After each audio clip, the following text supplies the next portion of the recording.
अशी चिक मोत्याची माळ होती ग 30 तोळ्याची ग.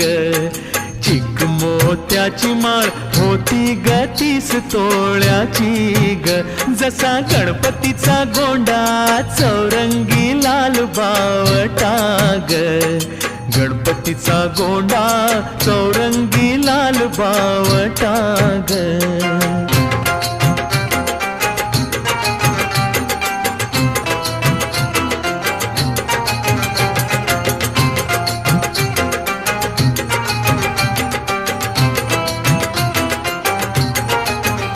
या चिक माळेला रेशमी मौचार दोराग.